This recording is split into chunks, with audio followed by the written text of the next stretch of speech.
السلام علیکم ناظرین، پروگرام ویژن پر آج آتے ذوالفقار کے ساتھ آپ کی خدمت میں حاضر ہوں۔ آج پاکستان تحریک انصاف کو سارا دن اچھی خبریں ملنے کا امکان ہے۔ کیوں امکان ہے؟ اس لیے کہ ڈھیر سارے مقدمے آج ان کے اسلام آباد ہائی کورٹ پہ لگے ہیں۔ کس کے پاس؟ ایک رشتہ دار جج کے پاس۔ تو پھر موجیں تو لگ رہی ہیں نا جناب، لیکن خبر یہ ہے کہ جسٹس قاضی فائز عیسیٰ نے فیض آباد عمل درآمد کیس میں فیض کے ساتھ نرمی برتنے سے انکار کر دیا ہے۔ خبر کی تفصیلات آپ کے ساتھ شیئر کریں گے، مگر اس سے پہلے کہ اپنے پروگرام کو آگے بڑھائیں، آپ سے گزارش ہے کہ اگر ابھی تک آپ نے ہمارے چینل سبسکرائب نہیں کیا تو پلیز کر لیجئے، ساتھ ہی بیل آئیکن بھی دبا دیجئے تاکہ جو ہی ہمارا کوئی نیا پروگرام اپلوڈ ہوتا ہے تو اس کا نوٹیفیکیشن فوری طور پر آپ کو موصول ہو سکے۔ پروگرام کو باقاعدہ آغاز کرتے ہیں جناب صدر مملکت ڈاکٹر عارف علوی کی ایک ٹویٹ سے۔ ٹویٹ انہوں نے فرمائی تھی یہ کل، جس میں انہوں نے جو لکھا، بندہ کہتا ہے یار کیا درد دل رکھنے والا شخص ہے، کیا زبردست آدمی ہے۔ انہوں نے اپنی ٹویٹ میں لکھا کہ ہمیں ایسی ریاست نہیں بننا چاہیے جہاں انسانی حقوق اور وقار کو بلا خوف پامال کیا جائے۔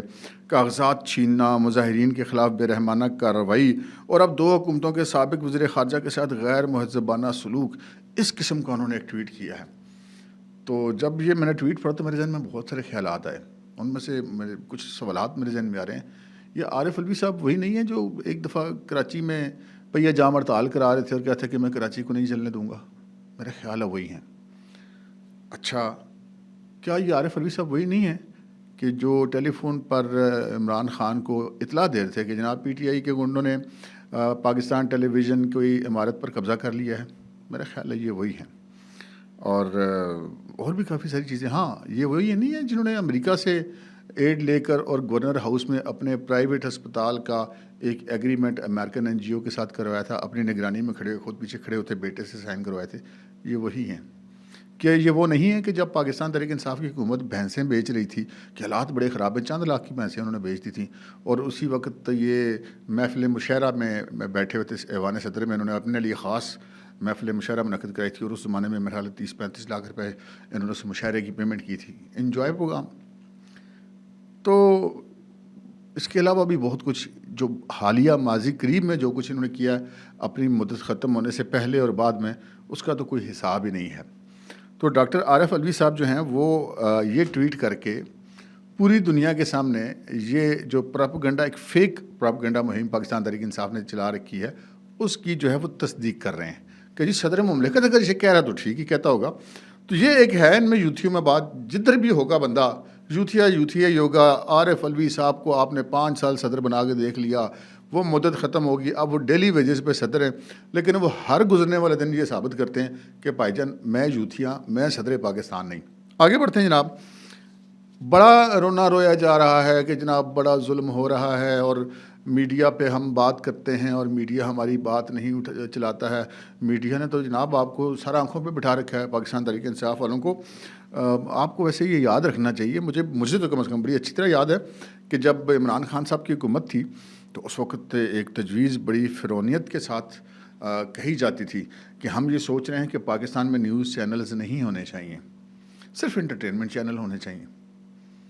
تو ابھی تو شکر ہے کہ وہ عمل درآمد کر نہیں سکے تھے تو ان کی حکومت چلی گئی، ورنہ وہ یہ کر دیتے۔ البتہ انہوں نے یہ ضرور کیا تھا کہ نیوز چینلز کے تمام کے جو ایڈورٹائزمنٹ تھی اس کے اوپر کٹ لگا کے ساری کی ساری ایڈورٹائزمنٹ 80-90% جو ہے وہ تقریباً انٹرٹینمنٹ چینل کو دے دی کہ موجاں لٹو، نیوز شیوز سننے کی ضرورت نہیں۔ تو اگر آج یہ نیوز چینل نہ ہوتے تو پھر یہ آپ کے پراپیگنڈے کو بھی کون آگے بڑھاتا؟ سمپل سی بات ہے نا۔ آگے چلتے ہیں جناب، میں نے آپ سے جو عرض کی کہ جناب آج بڑی اچھی خبریں آئیں گی پاکستان تحریک انصاف کے لیے۔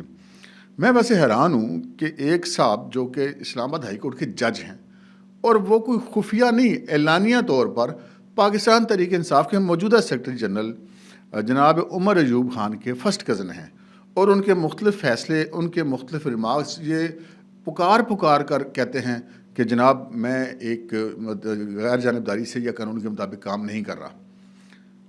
لیکن حیرت اس بات پہ ہوتی ہے کہ جب کوئی پریشر آتا ہے تو اس پریشر کے دباؤ میں آ کر، اس پریشر میں آ کر پھر سارا کچھ ان کے پاس کر دیا جاتا ہے۔ جیسے چیف جسٹس عامر فاروق، اگرچہ کہ وہ جسٹس ثاقب نثار کی چیمبر سے ان کا تعلق ہے، یہ اپنے ذہن میں رکھیں، ان کے فیصلے چونکہ عمران خان صاحب کو پسند نہیں تھے تو انہوں نے دھڑلے سے درخواست دے دی، ان کا حق بنتا تھا، انہوں نے درخواست دے دی کہ جناب آپ میرے کیس نہ سنیں۔ بالکل ٹھیک ہے، آپ کا یہ حق ہے کہ آپ کہہ سکیں کہ جناب آپ ہمارا کیس نہ سنیں۔ تو عامر فاروق صاحب نے کہا جی اوکے، نہیں سنتے۔ تو اس کے بعد وہ تمام کے تمام کیسز جو رشتہ دار جج صاحب کو کیوں مارک کر دیے جاتے ہیں؟ یہ سوال تو پھر چیف جسٹس صاحب سے بنتا ہے نا. آپ کسی اور جج کو مارک کر دینا جو ان کا رشتہ دار نہ ہو. بھائی ہم نے تو کورٹ رپورٹنگ کی ہے تو جہاں پہ رشتہ داری تو مطلب بڑی گھر کی بات ہوتی ہے نا, کہ دور دراز کا کوئی ماضی میں کوئی کلائنٹ بھی رہا ہو تو اس کے کیس میں جج نہیں بیٹھتا. پتہ نہیں وہ جج کدھر گئے, پتہ نہیں وہ عدالتی روایات کہاں گئیں.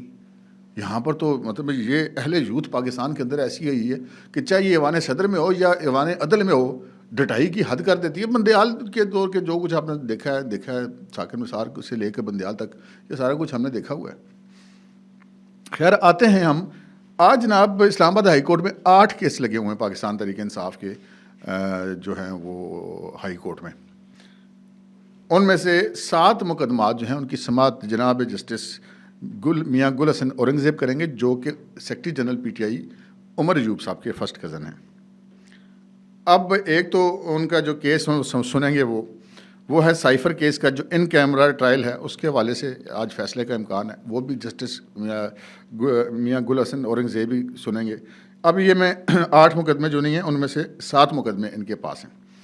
دوسرا جو مقدمہ ہے وہ ہے 4 دسمبر کی جو سائفر ٹرائل کی جیل کی سماعت تھی. عمران خان نے اس کو چیلنج کیا تھا اسلام آباد ہائی کورٹ میں کہ جی بغیر نوٹیفیکیشن کی جیل کی سماعت ہوئی ہے, اس کی سماعت بھی یہی جج کریں گے.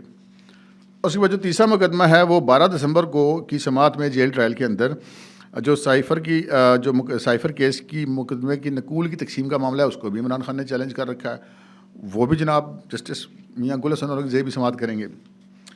پھر جناب الیکشن کے حوالے سے جو پی ٹی آئی کے چیئرمین ہیں بیرسٹر گور صاحب, انہوں نے بھی ایک مطلب شاہانہ قسم کی فرمائش کر رکھی ہے کہ جناب عمران خان تو جیل میں ہیں, قیدی ہیں, ٹھیک ہے, لیکن میں پارٹی کا چیئرمین میں ہوں بیرسٹر گوہر, لیکن عمران خان صاحب سے ٹکٹوں پر مشاورت کرنے کی اجازت دی جائے. اس کا مطلب ہے کہ ٹکٹوں پر مشاورت تو پورے ملک کے ٹکٹوں کی ہوگی, یعنی کہ اب 24 گھنٹے پھر جیل جو ہے وہ الیکشن آفس ہی بن جائے گا. پھر عمران خان کو سزا کس بات کی ہوئی؟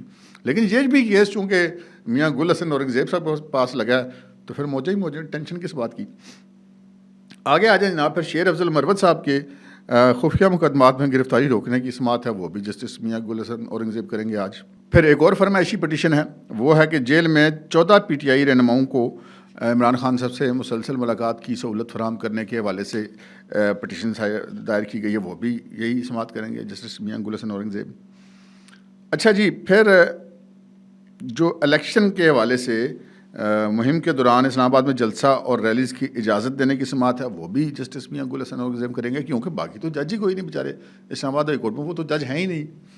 ایک اور جو کیس ہے وہ بھی اگرچہ کہ رشتہ دار جج صاحب کے پاس نہیں, دوسرے جج صاحب کے پاس ہے, لیکن ان کا بھی جو آڈیو کے حوالے سے معاملہ ہے وہ بہرحال اس پہ کیا بات کریں, عدالت ہے کہ علی امین گنڈا پور صاحب, آپ کو پتہ نا پاکستان کے سب سے شریف اور معزز آدمی, سرٹیفائیڈ, آج کل مفرور ہیں ویسے, ان کے مقدمات کی تفصیل کی فراہمی جو مقدمات ہیں ان کی تفصیلات کی فراہمی کی پٹیشن فائل کی گئی ہے, جو جناب جسٹس بابر ستار صاحب اس کی سماعت کریں گے.